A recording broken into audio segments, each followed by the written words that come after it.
அண்ணாமலை அவர்கள் தமிழ்நாட்டுல ஒரு புது கட்சியை இது வரைக்குமே ஆரம்பிக்கல. அதுக்கு பதிலா அரசியல் இயக்கமா தான் ஒரு புதுசா ஆரம்பிச்சிருக்காங்க. இது தமிழ்நாடோட நெக்ஸ்ட் பொலிட்டிக்கல் சர்ப்ரைஸ்னு கூட சொல்லலாம். அண்ணாமலை அவர்கள் இவ்வளவு வருஷம் பிஜேபியில இருந்துட்டு இப்ப திடீர்னு வெளியே வந்து நான் ஒரு புது அரசியல் இயக்கம் ஆரம்பிக்க போறேன்றது சொல்லி இருக்காரு.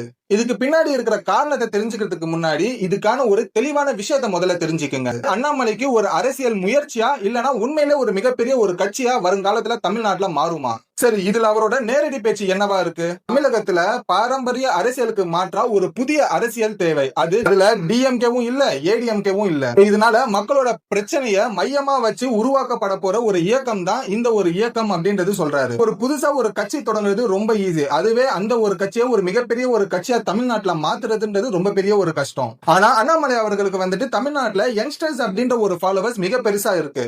அதை வச்சு அவர் சோசியல் மீடியால மட்டும் ஸ்ட்ராங் ஆனா மட்டும் போதாது. கட்சி ஸ்ட்ராங் மாறணும்னா மாவட்ட லெவல்ல ஒரு மிகப்பெரிய ஒரு ஆட்களை அமைக்கணும். அந்த ஆட்களுமே அந்த இடத்துக்கு சரியான ஒரு ஆட்களாவுமே இருக்கணும். 2031 சட்டமன்ற தேர்தலில் அண்ணாமலை அவர்கள் கட்சியுமே போட்டியிடுமா, அதுல வெற்றி பெறுமா அப்படின்றது உங்களோட கருத்தை கமெண்ட்ல சொல்லுங்க. டெய்லியும் இது போல முக்கியமான இன்ஃபர்மேஷன் வேணுமா, பேஜை ஃபாலோ பண்ணிக்கங்க.